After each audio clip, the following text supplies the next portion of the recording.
continuar nossas meditações aqui no livro de Miqueias. Miqueias capítulo 2, 1 ao 5. Ai daqueles que maquinam maldade e planejam o mal deitados na cama. Quando raia o dia, o executam, pois têm poder para isso. Eles cobiçam campos e tomam posse deles. Cobiçam casas e as tomam. Assim, fazem violência a um homem e a sua casa, a uma pessoa e a sua herança. Portanto, assim diz o Senhor: estou planejando uma desgraça contra esta família, da qual não livrareis o vosso pescoço, e não andareis com arrogância, pois o tempo será de desgraça. Naquele dia surgirá um provérbio contra vós, e se levantará um triste pranto. Estamos inteiramente destruídos. Ele troca a porção do meu povo. Como ele a retira de mim, reparte os nossos campos entre os rebeldes. Portanto, tu não terás quem reparta a terra por sortes na comunidade do Senhor. Vamos orar? Senhor nosso Pai querido, nós vamos meditar na Tua Palavra e pedimos que Teu Santo Espírito possa iluminar a nossa mente e o nosso coração. Fala com a gente nessa manhã, Pai. Em nome santo de Jesus oramos. Amém. A gente já passou tantas vezes na história da humanidade aí, e mais para cá, né? Mais recente, próximo assim, a gente tem 2008, que foi uma crise financeira de 2008, vocês lembram dela? Que quebrou um monte de empresa, gente se matando, lembrando mais ou menos do 1929, né? Que aconteceu com o crash da Bolsa. Mas essa é uma crise financeira mundial que aconteceu aí mais próximo da gente, né? E aí essa crise, depois que meio que ela amenizou, e foi descoberto que na verdade a crise não foi por acaso. Ela aconteceu por causa de pessoas que trabalharam no mercado financeiro de forma irregular e causaram um problema gigantesco na economia mundial, né? E é um pouco parecido com o que a gente está vendo no nosso texto aqui. Como a gente falou na nossa primeira meditação aqui, o tempo, o período mudou. Isso aqui está quantos 1000 anos atrás aqui, né? O tempo já passou bastante, mas a história da humanidade continua a mesma, né? Porque os homens continuam os mesmos, tá? E, como vocês viram aí, o nosso texto não é nada leve, né? É um texto meio pesado. Na verdade, a gente vai ver que Miqueias é um livro bem pesado, embora ele, no final, lá, ele dá uma amenizada, mas é um livro pesado. E o profeta Miqueias aqui, ele vai mostrar essa perversidade do homem aqui que estava acontecendo em Jerusalém. Então, só lembrando do nosso contexto histórico aqui, os reinos do norte e do sul tinham se separado. Então você tinha Israel ao norte, com a capital Samaria, você tinha Judá ao sul, com a capital Jerusalém, e a gente já tinha, como a gente tem visto, o reino do norte já estava tomado ali, já estava em finais de destruição, e realmente, como a gente sabe da história, o reino do norte foi totalmente dissipado, né? Não ficou nada para contar sobre eles. Mas no reino do sul, ainda assim, nós temos história que continua, né? Nós estudamos lá Esdras e Neemias, que é exatamente o retorno do povo para Judá, para Jerusalém, a reconstrução de Jerusalém. Mas a gente vai ver que nesse texto o profeta Miqueias, ele vai falar exatamente com Jerusalém, com Judá, o reino do sul. E lembra como a gente falou na primeira? Todo mundo olhava para Israel e via: isso daí já era, isso daí tão longe do Senhor, e por isso Deus os destruiu. Mas quando a gente olhava para o reino do sul, para Judá, o que a gente via? Está tudo bem com eles, o templo está lá, eles estão cultuando ao Senhor, está tudo bonitinho, o Senhor está com eles. E o que a gente viu lá desde o capítulo, do primeiro verso? Não, existe uma palavra de exortação do Senhor para aqueles que parece que está tudo bem. E como a gente vai chegar nesse texto aqui do capítulo 2, a gente vai ver que realmente não estava nada bem com Judá. né? E aí o Senhor, através do profeta Miqueias, vai chamar aqui os responsáveis por essa desolação que estava acontecendo, tanto em Samaria como em Jerusalém. Então vamos lá, a primeira coisa que a gente vê aí, né, é a iniquidade planejada. A gente pensa às vezes que as pessoas só reagem mal, né? Essa semana mesmo eu estava com a Grazi no carro e a gente se deparou com um motoqueiro, que eu nem sei o que aconteceu, né? Estava parado no farol, de repente um motoqueiro quebrou o retrovisor do carro ao lado, o carro estava parado, eu não vi nada acontecendo, mas ele deve ter visto. E aí parou a moto, desceu e começou a bater no carro. Eu falei, e a Graça, nossa, para que isso? Eu falei, pois é uma reação desnecessária, né? Porque eu nem vi o que aconteceu, né? Mas, de qualquer forma, não foi nada grave, porque não tinha nada acontecido com o motoqueiro, ou seja, ele não se machucou, ele não caiu, não quebrou a moto, mas alguma coisa o irritou, né? Então a gente vê que existe essa maldade que é uma resposta. Então as pessoas não se controlam e tem uma resposta violenta, áspera. Só que a gente vai ver no nosso texto que não é resposta. Nosso texto começa aí. Ai daqueles que no leito fazem o quê? Maquinam a iniquidade, maquinam o mal. Esse é o problema. É pior do que se você reagir mal, isso é muito ruim. Concorda? Agora, maquinar o mal é muito pior. É ou não é? Que você está lá, alguém faz alguma coisa que você não gosta, você reage mal. Você ainda pode se justificar. Não, mas olha o que a pessoa fez comigo. Agora, imagina você, como o nosso texto diz aí. Ai daqueles que no seu leito, na sua cama, ficam planejando o mal contra os outros. É isso que o nosso texto está falando. Então, o negócio é bem pior. E aí, como eu já falei lá na primeira meditação do capítulo 1, verso 1, esse cenário te lembra alguma coisa? Pessoas que durante a noite maquinam o mal daqueles que são mais pobres, daqueles que não têm condições, né? Te lembra algum cenário? Não sei, talvez. Se te lembra alguma coisa, né? Mas eles ficam lá, né? O texto diz que no seu leito, e é o porquê onde as pessoas geralmente estão descansando, né? E é interessante porque a palavra nos diz que o Senhor dá aos seus filhos enquanto eles dormem. Então, nós podemos deitar, descansar, porque é o Senhor que cuida de nós. E a gente vê aqui que esses homens, eles, no seu leito, na sua cama, eles estavam planejando a iniquidade, planejando o mal. E aí, onde está a raiz disso? Está na cobiça. Eles queriam mais. A gente vê o nosso texto aí, eles querem tomar as terras daqueles que já não têm. Que tem uma pequena porção de terra, eles querem tomar. Eles querem tirar daqueles que já têm pouco. Eles têm muito e querem mais. Te lembra mais alguém também? Alguma situação por aí? Né? E é interessante, né, que o verso ainda diz, continuando aí, por que eles fazem isso? Né? Porque eles têm o poder nas mãos. Eles têm o poder. Então são pessoas que planejam o mal e conseguem executar porque eles têm condições para isso. Ninguém vai parar. Não tem quem vai parar eles. Por quê? Porque eles têm o poder nas mãos. É o que a gente vê acontecendo no nosso mundo hoje, é ou não é? A gente vê o mal sendo feito e você pode fazer o quê? Nada, porque eles têm o poder nas mãos. Eles fazem porque eles podem.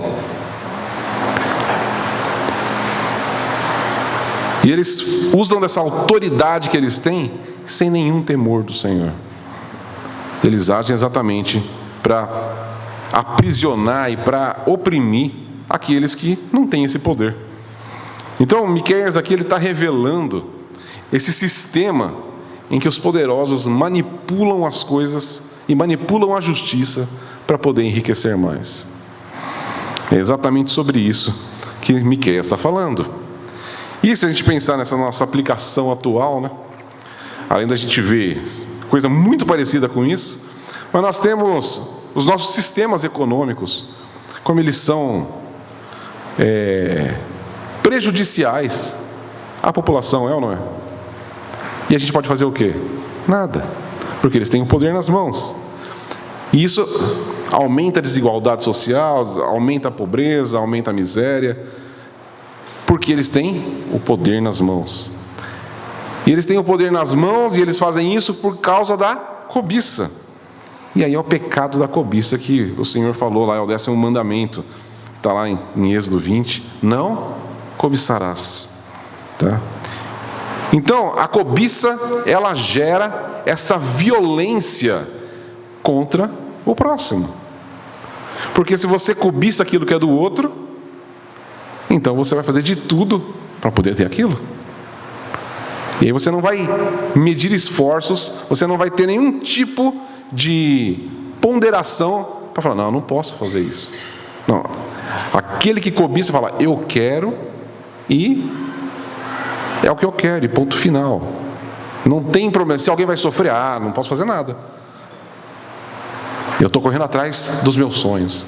Estou correndo atrás daquilo que eu quero. Estou correndo atrás do meu desejo. Estou correndo atrás daquilo que eu preciso. Que na verdade nem precisa. É a cobiça. Então Miqueias vai mostrar que na verdade, e como o próprio apóstolo Paulo falou, né, que o amor ao dinheiro é raiz de todos os males. A gente tem que entender, não é o dinheiro. Paulo deixa bem claro, é o amor ao dinheiro. O dinheiro faz parte do nosso sistema, a gente precisa dele. Né? Não tem como você viver sem dinheiro? Não. Agora, você pode viver muito bem sem o amor ao dinheiro. Na verdade, você vai viver bem sem o amor ao dinheiro. Mas, se amarmos o dinheiro, aí sim, nós estamos plantando o mal no nosso coração e vamos, consequentemente, fazer o mal. Isso é consequência de todos aqueles que amam a riqueza, amam o dinheiro. Então, Miqueias vai mostrar que, e o próprio Paulo e a Bíblia vai mostrar isso de uma forma geral, que a cobiça torna o homem escravo dela, como todo pecado. Enquanto esses homens achavam que eles têm o poder, eles podem fazer, eles estão sobre todo mundo, a Bíblia mostra, eles são escravos do seu pecado. E escravos do pecado vão sofrer as consequências do pecado. Agora vamos continuar mais um pouquinho aí. O que esses homens faziam então? Eles cobiçam os campos e os pegam. Então vamos tentar pensar um pouquinho aqui, né, no que está acontecendo nessa época aqui. As pessoas tinham terras. E se a gente pensar naquela época, hoje não é tanto mais assim, mas naquela época, você ter o seu pedaço de terra era o seu lugar na comunidade. Você tinha o seu pedaço de terra onde você plantava para você comer, para você cuidava dos animais, a sua atividade econômica. Você poderia fazer um tipo de comércio para conseguir outros produtos. Era a sua sobrevivência, certo? Então você tinha pequenos produtores rurais ali que viviam a sua vida. E eles começaram a ser oprimidos por aqueles que tinham mais. Então começou a surgir grandes latifúndios. Então um cara que tinha uma terra maior e tinha poder, ele fazia alguma manobra para poder tirar aquele pequeno pedaço de terra daquele que só tinha um pedacinho. E ele ficava sem terra. E aí onde ele ia morar? O problema é dele. Não é mais problema meu. Eu fiz. E o que é mais interessante, como mostra o nosso texto, é que eles faziam isso de forma legalizada. Tinha todo o apoio da justiça e da liderança de Israel e de Judá. Eles faziam isso, não era por baixo dos panos, não era escondidinho, não era um assalto. Era legalizado, eles tinham documentações. Não, está tudo, eu tenho direito a isso. Eu posso fazer isso. A lei me garante que eu posso fazer isso. E aí, o pequeno produtor ia fazer o quê? O que ele podia fazer? Ele não tinha poder, ele não tinha dinheiro, ele não tinha condições sociais. Ele só podia sair da sua terra e deixar para aquele que tinha mais poder. E aí, como o nosso texto diz, né, isso destruía as famílias, porque destruía a herança. Porque o que acontecia? Sempre o pai deixava para o seu primogênito aquela porção de terra. Se o pai perde, o que o filho vai ter? Nada. Então, não era só uma questão econômica que estava envolvida, mas sim uma destruição da própria família e da comunidade de Israel. Que Deus sempre foi tão cuidadoso com o povo e deixou leis específicas. Se a gente lê lá no Pentateuco, você vai ver que Deus deixou leis muito específicas de como devia ser conduzida a questão social, a questão econômica da vida do povo dele. Mas que a gente vê aqui que eles simplesmente abandonaram o que Deus falou para criar novas leis de acordo com seus próprios interesses. Então lembra que eu falei? Não parece que está tudo bem? Não, eles têm o templo, eles cultuam o Senhor. Eles falam, Senhor, né? A gente lembra do que está lá em Deuteronômio, né? Eles declaravam todos os dias: só o Senhor é Deus, não existe outro Deus. E levavam seus sacrifícios do templo.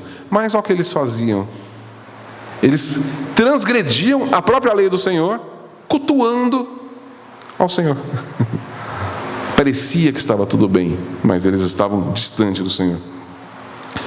E aí, a gente vê que, quando fala da herança, né, a herança era muito significativa, porque lá em Josué, quando Josué entra na terra prometida, a gente vai ver que existe lá, está lá em Josué, do capítulo 14 até o 21, você vai ver essa divisão da terra. O Senhor que dividiu a terra entre o povo. Não foi um ato humano. Se você vai ver lá, que foi através eles chamam da sorte, né? Então, era como se fosse uma divisão pela sorte, mas eles sabiam que era o Senhor que estava controlando. E para quem então pegava esse pedaço de terra para essa tribo, esse pedaço de terra para essa tribo, e dividia entre as famílias, e foi feita toda a divisão da terra de acordo com o que o Senhor foi indicando. Então, a divisão da terra, ela não era aleatória, ela não era feita por alguém, não foi por Josué, foi pelo próprio Deus. E essa divisão foi feita de forma justa. Se você ler lá em Josué, você vai ver que foi feita de forma justa. E aí o que eles estão fazendo agora? Eles estão pegando a divisão que o Senhor fez da terra e estão manipulando para que eles tenham toda a terra. Então não é só um crime e uma violência contra as famílias e os mais pobres, mas era uma transgressão exatamente indo contra aquilo que Deus estabeleceu. Deus dividiu a terra de um jeito e agora eles estavam querendo de outro jeito. Como se falando, não, o que Deus me deu não é suficiente, eu preciso de mais. E aquele que tinha pouco, perdia. Percebe o que está acontecendo aqui? E a questão da terra, ela era muito importante, exatamente porque era um símbolo da aliança que Deus fez com o seu povo. Deus fez a aliança e falou, eu vou dar para vocês essa terra. E quando eles entram na terra, Deus separa um pedaço de terra para cada família. Então quando eles olhavam, e eu fico imaginando isso, que no começo era tenda, depois eles foram construindo, quando o chefe da família, ou a própria família em si, saía, acordava de manhã e saía da sua tenda e olhava aquele pedaço de terra, falava, o Senhor me deu isso. Porque o que eles fizeram para conquistar aquela terra? Nada. O Senhor deu para eles. Percebe que aqui fala, mas não, nós estamos trabalhando, essa terra é meu por direito porque eu trabalhei para conquistar. Não, ninguém ali trabalhou para conquistar. Foi um presente de Deus, foi graça. Eles não fizeram nada, o Senhor deu. E agora, então quando eles olhavam aquela terra, era um sinal da aliança de Deus com eles. O Senhor me deu isso daqui. O Senhor deu essa terra para a gente. Eu não conquistei ela no meu suor, não foi com o meu trabalho, o Senhor me deu. E agora eles estavam perdendo isso. Então eles estavam perdendo a aliança de Deus de vista, porque homens maus estavam transgredindo a lei que o Senhor estabeleceu.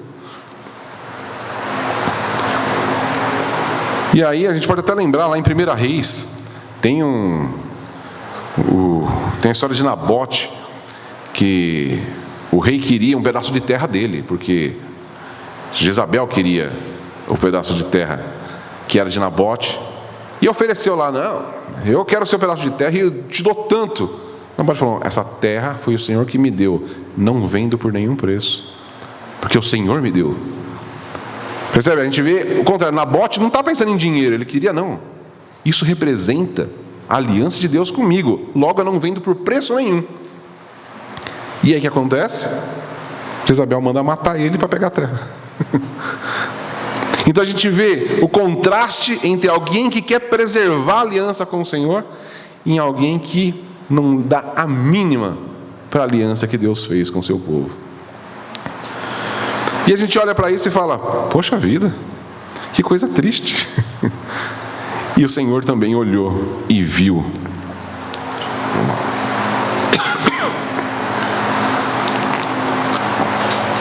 Isso é uma coisa importante a gente ter em mente. Trazendo para os nossos dias atuais, a gente vê isso acontecendo. A gente vê homens maus maquinando e planejando mal e tirando daqueles que têm pouco. E a gente às vezes fala: Senhor, o Senhor não está vendo? E aí o texto mostra que o Senhor está vendo. Ele vê tudo. Nada passa despercebido por Deus. E Deus não olha isso e fala: deixa isso para lá. Não. Deus olha e, da mesma forma que Ele falou aqui. Olha aqui, olha a resposta do Senhor. Vamos voltar para o nosso texto aqui, ó. Que Ele começa falando: ai daqueles que planejam o mal. Então, sempre que a gente tem essa expressão ai aqui no Antigo Testamento, sabe que vem coisa ruim por aí, né? Ai daqueles que planejam, né? E aí no verso 3, olha o que o Senhor diz, olha a resposta do Senhor: portanto, assim diz o Senhor, estou planejando uma desgraça contra essa família. Como Deus falando: vocês estão planejando o mal contra vocês, na cama de vocês, enquanto o meu povo está dormindo, confiando em mim, vocês estão planejando o mal contra eles? Deixa eu te falar uma coisa, também estou planejando uma coisa para vocês. Também estou planejando uma desgraça, né? Se você pegar outra versão, se você ler, que a gente leu aqui na Almeida século 21, mas se você ler outra versão, vai falar que Deus planeja o mal. Aí você fala: nossa, Deus planejando o mal. Mas aí essa nossa tradução é aquela que está mais correta. É uma desgraça. Porque Deus, Ele não tem o mal em si. Deus é bom. Mas é exatamente essa questão da desgraça. E quando a gente pensa na palavra desgraça, é sem a graça. Não é que Deus vai fazer o mal, Ele simplesmente vai tirar a mão. Fala: tá bom, então agora é com vocês mesmo. E quando Deus faz isso, é só desastre. E Deus fala: estou planejando uma coisa para vocês, eu vou soltar mesmo. E vou deixar vocês se enrolarem no próprio plano mal de vocês. Vocês vão usufruir da mesma maldade que vocês estão planejando. Até Calvino tem uma frase comentando esse trecho, que como se Deus falasse: enquanto vocês tramam a iniquidade, eu preparo o julgamento. Vocês estão planejando aí a iniquidade, e eu estou planejando o julgamento de vocês. E aí Deus continua, né? Vocês não vão conseguir tirar isso do vosso pescoço. Nosso texto está lá no... Estão planejando uma desgraça contra essa família, da qual não livrareis o vosso pescoço, e não andareis mais com arrogância, pois o tempo será de desgraça. Do animal que tem o jugo sobre seu pescoço, e o que ele pode fazer? Nada. O animal pode se debater, o jugo vai sair? Não vai. É isso que o Senhor está falando. E eu preparei algo para vocês, e vocês não vão conseguir tirar de cima de vocês. E aí quando a gente pensa no juízo de Deus, a gente fala muito sobre a ação de Deus, que a ação de Deus é sempre pessoal, certo? Deus olha para cada um de nós, é ou não é? A gente não sempre fala isso? E Ele olha para cada um de nós em todas as circunstâncias. Então, quando Ele vê a maldade humana, Ele não olha de forma geral. Ele vê quem está fazendo, quem está planejando, quem está atuando. Deus está de olho em todo mundo. A gente pode pensar que as pessoas aí, os maus, estão fazendo tudo livre e solto, estão de boa. Mas o Senhor está olhando, está falando, eu estou vendo tudo que vocês estão fazendo e estou planejando o mal. Estou planejando o julgamento. Estou planejando a desgraça de vocês, sim. A gente tem que ter isso em mente. O Senhor está olhando. E aí, quando a gente pensa, então, o juízo de Deus, ele é pessoal e é moral. Tá? E aí, como o texto diz, o orgulho deles agora ia ser transformado em humilhação. E é interessante, assim, o que Deus faz, né? Que Ele torna isso pessoal, principalmente por causa do seu povo. Porque quando a gente estudou lá em Zacarias, aquele que tocar em vós, na menina dos meus olhos. Então, eles não estavam mexendo com qualquer pessoa, eles estavam mexendo com quem? Com o povo de Deus. E aí o negócio fica bem pior, porque aí é uma ofensa pessoal ao próprio Deus. É o povo dele. Quando a gente pensa em nós somos resgatados com alto preço. O sangue de Jesus Cristo. E você acha que Deus vai relevar aqueles que planejam o mal contra nós? Não. Ele está olhando. Ele fala, se você tem planejado o mal contra os meus, que foram cobertos pelo sangue inocente e puro e santo de Jesus, não vai ficar impune. Vocês vão receber o julgamento. Agora vamos continuar aí. E aí fala um provérbio vai ser dito a respeito de vocês, né? E eles falando, estamos inteiramente destruídos. Ele troca a porção do meu povo. Então aqui já é a consequência. Deus vai fazer uma inversão. E aí a gente vai ver isso que aconteceu realmente. Porque a gente está falando aqui de uma profecia que Miqueias trouxe para aquele povo. E aconteceu. Nós já sabemos o que aconteceu com eles. O que aconteceu?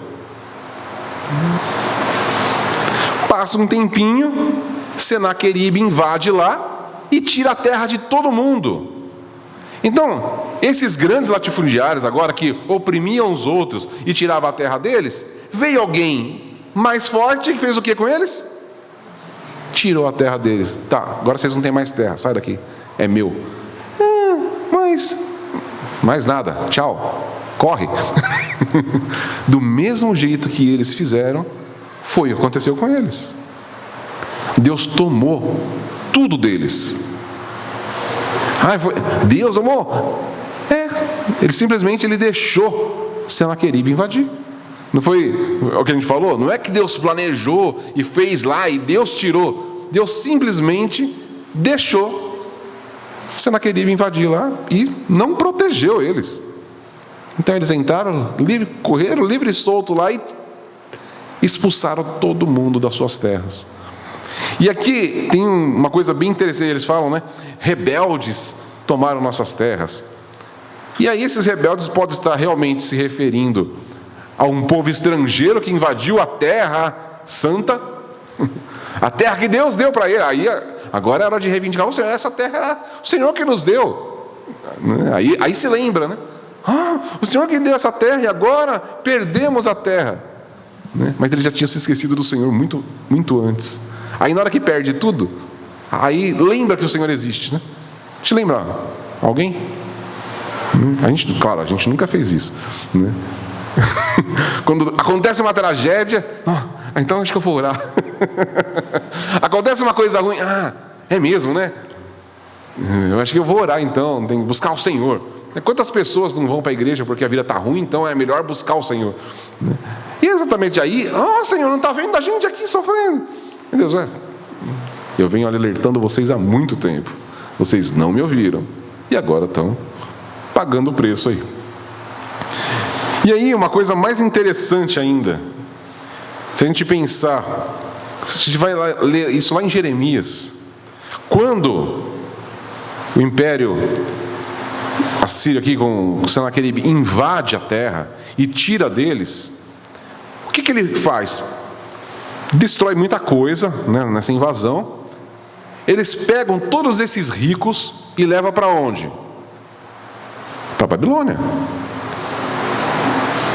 Quando pegaram toda a nata da sociedade e leva como escravo para a Babilônia. A gente não vê isso lá? Daniel e seus amigos, o que eles eram? Jovens ricos. Eles não eram pobrezinhos, não. Eles eram pessoas da alta sociedade de Judá. Então vai para a Babilônia, vai ser servo lá, vai servir o rei lá.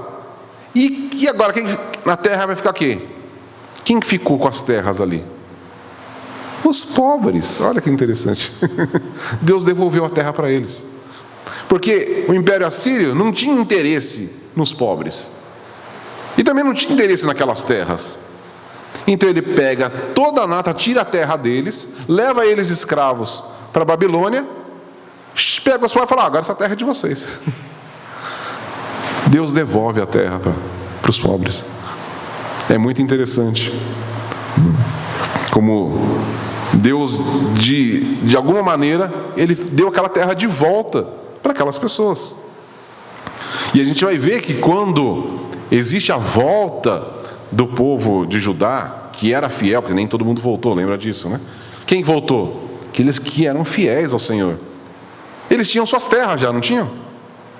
Por quê? Porque o Senhor já tinha devolvido. Olha que interessante. Mas vamos continuar nosso texto aqui, que não é bem sobre isso. Qual a nossa lição espiritual diante de tudo isso, né?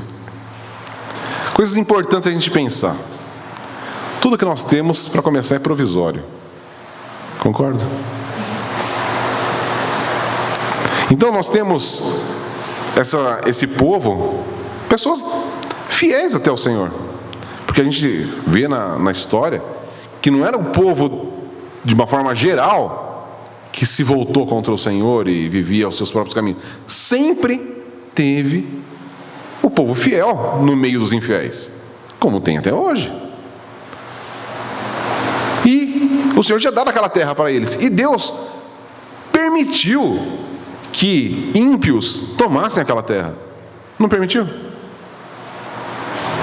Deus permitiu que homens maus tomassem a terra dos mais pobres. Só que Deus estava vendo. Mas Ele permitiu. E por que Deus faz isso? Não é um questionamento? A gente vai falar: que legal, Deus vingou, Deus devolveu a terra, mas a gente pode pensar: mas Deus não é todo poderoso? Por que Ele deixou isso acontecer? E você pode pensar na sua própria vida: por que Deus deixa certas coisas acontecerem comigo? É ou não é? Quem nunca fez essa pergunta? Por que Deus deixou isso acontecer? Deus não tem poder? Nós sabemos, nós cremos, Deus é todo poderoso. E essa é a grande questão aí que levantam: então Deus não é amor, porque se Ele fosse amoroso, Ele não deixava acontecer. Mas nós cremos, Deus é todo poderoso e Deus é amor. Amém? Vocês creem nisso? Sim. E por que acontece então? Porque Deus, Ele está o tempo todo tratando com a gente. E uma coisa que Ele queria ensinar para o seu povo é que eles deviam confiar nele e não no que eles tinham. Deus deu aquela terra para ele e Deus podia tirar. Mas o que eles não iam nunca perder? O próprio Deus.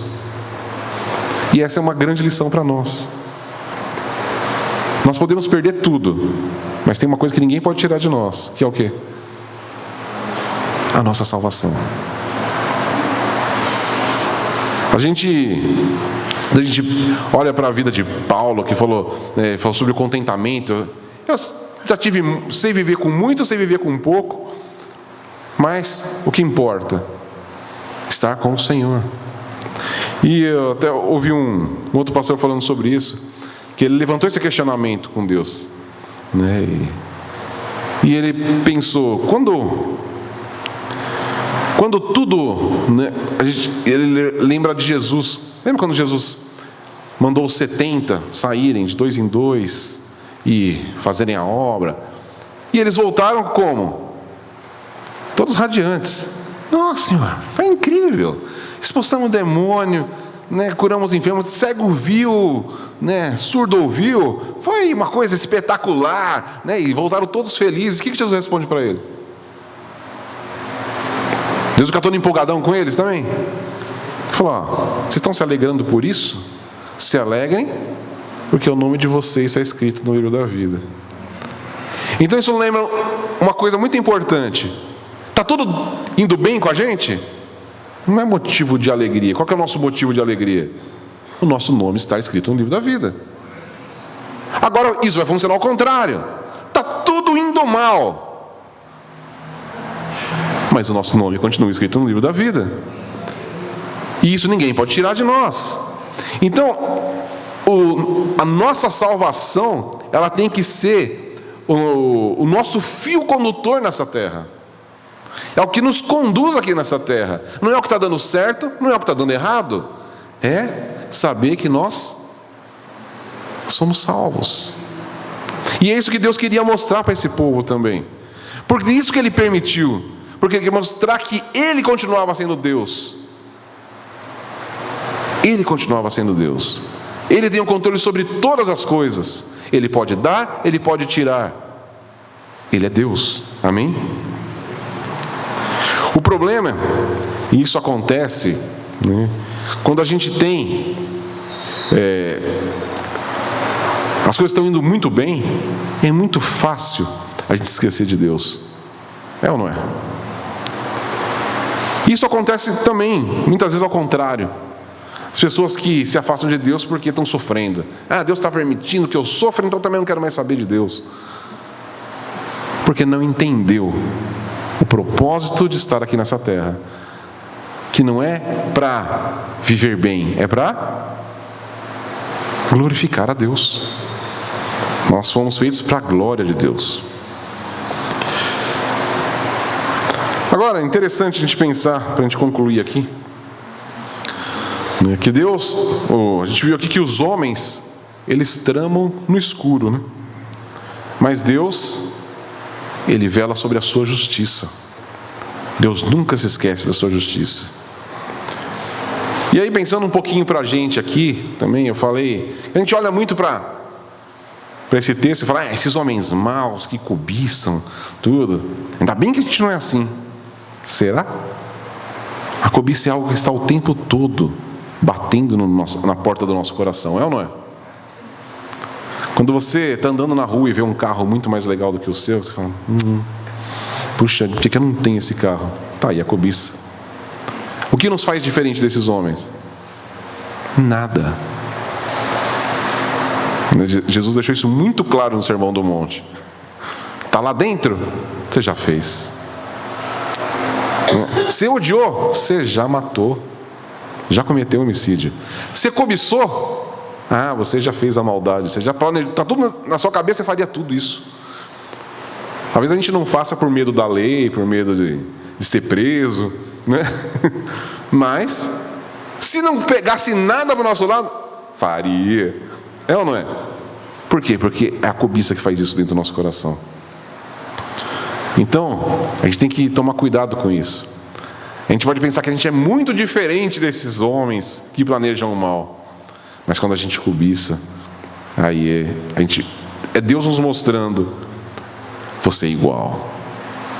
Então olha para esse texto aqui, a gente pode olhar e ver, olha, como homens maus estão planejando e fazendo coisas ruins para a população. Mas olha também esse texto, como Deus falando comigo e com você.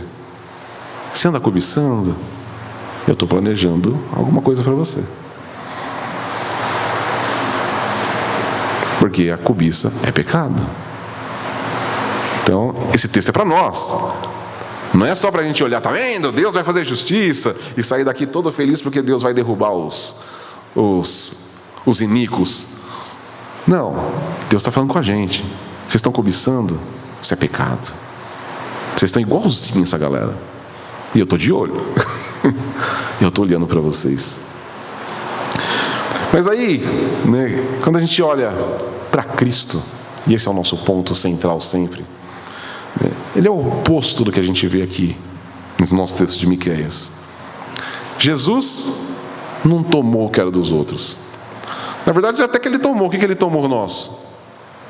Nosso pecado, a nossa culpa, a nossa vergonha. Ele pegou o que era ruim, o que a gente não queria, aí ele pegou. Isso ele tomou para si. Mas ele entregou tudo que era de melhor. Ele entregou a sua vida. Jesus é exatamente o oposto desses homens. Enquanto os homens queriam mais e mais, e nós queremos mais, e ter mais, e ser mais, Jesus esvaziou-se de si mesmo, assumindo a forma de homem, e tornando-se servo, e foi obediente até a morte, morte de cruz. É exatamente o oposto. E aí, esse nosso texto de Paulo aqui, ele começa como? Tende em vós o mesmo sentimento. Então é exatamente o contrário. 2 Coríntios 8:9, Paulo diz o seguinte: sendo rico, se fez pobre, para que pela sua pobreza nos tornássemos ricos.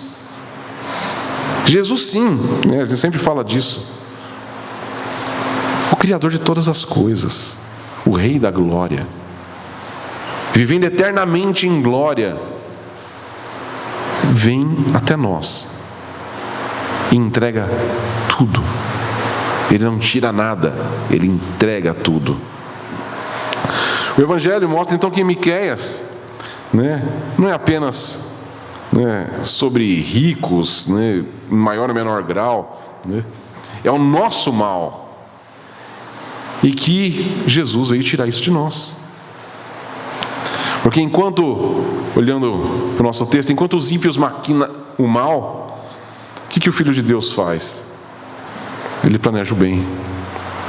Jesus, né, no seu lugar de morte, que é a cruz, ele não estava deitado, ele estava ali crucificado. Ele estava fazendo o quê? Planejando o quê? Nossa salvação. Ele estava planejando a gente reunido, adorando eternamente com Ele, desfrutando da vida eterna, da vida abundante. Ele que estava sendo ali, a sua vida esvaindo, seu sangue sendo derramado, a sua carne rasgada, ele sem as suas vestes, ou seja, despido de tudo. Por quê? Por amor, por nossa causa, para que nós pudéssemos olhar para Ele e ter o mesmo sentimento que Ele e nos livrarmos da nossa cobiça. Ele é o justo que sofreu pelos injustos. A gente olha, esses homens são injustos, nós também. E Ele morreu pelos injustos. O Senhor que não cobiçou campos, mas Ele está preparando um lugar para nós. Não é isso? Em vez de Ele tirar o nosso lugar, o que Ele está fazendo? Ele está preparando um lugar melhor para a gente. Então, o que a gente vê no nosso texto aqui? Que Deus julga o pecado, sim. Deus, Ele está com os olhos atentos. Mas também a gente vê que a graça, ela alcança pecadores gananciosos, como eu e você. E pode alcançar qualquer um. Então a gente pode olhar para um grande, uma grande autoridade aí, ou alguém que tem poder, alguém muito rico, e você pode olhar para ele e falar: esse daí já era, esse daí Deus vai pegar ele de jeito. E esse pegar ele de jeito pode ser salvando ele. E na verdade essa tem que ser a nossa oração. A gente olha para esse mundo aí e vê a iniquidade, né, e os poderosos dominando tudo, e aí você tem vontade do quê? De socar, não é? E que a Bíblia diz? ore pelos seus inimigos. Foi isso que Jesus fez. Você acha que Jesus estivesse aqui presente, vendo toda a falcatrua que estão fazendo aí no poder? Ele ia estar, esse bando aí tem que se dar mal. O que Jesus ia estar fazendo? Orando, pregando, abençoando, tendo compaixão. Não foi isso que Jesus fez o tempo todo? Quando a gente olha para vários personagens que passaram pela vida de Jesus aqui na terra. Zaqueu, quem que era Zaqueu? Era um cara legal pra caramba? Não era. As pessoas odiavam ele, por quê? Porque ele tirava o que era das pessoas, era um ladrão oficializado. Ele tinha direito de roubar, e roubava e estava tudo bem, era o direito dele, estava na lei, percebe? Ele tinha poder. E aí Jesus olha para ele e fala o quê? Não quero papo com você não, você não quer saber, porque você oprime as pessoas, você engana as pessoas, não quero saber de você. O que Jesus fala para ele? Eu vou lá na sua casa, eu vou comer com você. E transforma a vida de Zaqueu. A Bíblia não relata, mas a gente conhecendo a natureza humana, fica pensando em Pedro, por exemplo. O cara todo... É sério, Jesus? Esse cara, sabe quem ele é? Eu sei. Não, mas sabe o que ele fez com a minha família? Sei. E está tudo bem? Não, eu estou restaurando ele. Estou transformando ele, agora é seu irmão. E essa percepção que a gente tem que ter. A nossa resposta não tem que ser só de tem que se dar mal mesmo. A nossa resposta é: Senhor, abençoa essas pessoas, transforma. Deus está falando que vai trazer julgamento, mas o nosso desejo tem que ser do quê? De restauração, porque foi o que Ele fez com a gente. A gente deseja que Deus traga julgamento sobre as pessoas, mas a gente não deseja que Deus traga julgamento sobre nós, Não, não. A gente não ora assim: Senhor, eu pequei, traz julgamento mesmo. Eu quero sofrer pelo que eu paguei, pelo que eu fiz. Que a gente olha: Senhor, tem misericórdia de mim. Eu pequei. Aí a gente olha pro outro: olha o que ele fez. Não tem misericórdia, não. Senhor, pesa a mão mesmo. E o Senhor está falando para a gente que Ele é o Deus que traz julgamento, mas o nosso papel é ser como Jesus, que é olhar para os seus opositores e falar: Pai, perdoa, eles não sabem o que fazem. Então, percebe que o nosso texto aqui de Miqueias, ele traz muitas perspectivas para nós. Ele traz a perspectiva de que Deus está vendo tudo o que está acontecendo na nossa história hoje. E nada passa despercebido pelo Senhor. Ele vai trazer julgamento. Ele fala com a gente também que a nossa cobiça é um problema e que a gente precisa tratar com ela. Toda vez que a gente olha para o nosso vizinho e fala: eu também queria isso. Cobiça. Ele está tratando com a gente. E da mesma forma que nós sabemos que mesmo quando nós pecamos, Ele é fiel e justo para nos perdoar os nossos pecados. Amém? Ele é fiel e justo para perdoar qualquer um. Não importa o nível de cobiça. Seja só aquela cobiça no coração, ou seja a cobiça efetiva que foi lá e fez. Existe diferença para o Senhor? Não. Ele é o Deus perdoador. Então, nosso papel aqui, nossas aplicações finais aqui. Vamos examinar os nossos desejos, em primeiro lugar. O que a gente planeja quando a gente está em silêncio? Segundo, confiar na justiça de Deus. Ele vê o sofrimento dos oprimidos. Terceiro lugar, viver satisfeito com o Senhor. Contentamento. Não sermos escravizados pelas coisas desse mundo, nem pelo que a gente tem, nem pelo que a gente não tem.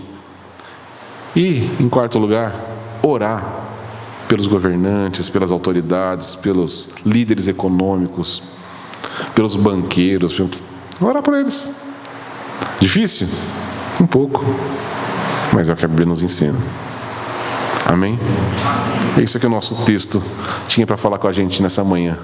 Espero que realmente tenha falado com você, que o Senhor tenha realmente trazido essa exortação que Ele trouxe para esse povo naquela época, que Ele tenha trazido para nós hoje aqui também. Que a gente saia daqui com essas várias perspectivas queimando no nosso coração. Amém? Vamos orar? Senhor, nosso Pai querido, nós meditamos na Tua palavra e fomos desafiados mais uma vez. Senhor, em primeiro lugar, queremos nos colocar diante de Ti como pecadores que somos. Senhor, perdoa o nosso pecado da cobiça, perdoa a nossa avareza, perdoa o nosso olhar de julgamento sobre as pessoas. Senhor, nós temos que aprender de Ti, aprender com Jesus, o nosso Mestre, que se esvaziou de si mesmo, que a gente possa agir da mesma forma. Senhor, mas também, como segunda lição, nós queremos aprender a confiar em Ti. Confiar que o Senhor tem o governo de todas as coisas, que nada passa despercebido aos Teus olhos, que o Senhor cuida do Seu povo, o Senhor cuida de todas as Tuas criaturas, o poder está em Tuas mãos. Nós confiamos em Ti. E sabendo disso, nós sabemos que o Senhor trará julgamento sobre os pecadores. E aí vem mais nossa terceira parte da oração. Senhor, tenha misericórdia. Senhor, que a Tua graça alcance os pecadores, os iníquos, os poderosos, os opressores. Senhor, que a Tua graça os alcance. Que a Tua graça transformadora alcance cada uma dessas pessoas. Porque nós sabemos que o Evangelho do Reino, ele é poderoso para transformar corações, transformar mentes, transformar vidas. Assim como o Senhor transformou a nossa e tem transformado. Senhor, dá-nos um coração de gratidão, um coração de arrependimento e um coração de compaixão. Que essas três coisas permeiem a nossa vida: o arrependimento, a compaixão, a misericórdia. Senhor, nós dependemos do Teu Santo Espírito para vivermos nesse mundo de maneira que seja agradável aos Teus olhos. Então pedimos que o Teu Santo Espírito nos ajude a sermos um reflexo do Teu amor e da Tua misericórdia aqui nessa terra. Nós pedimos no nome santo de Jesus. Amém.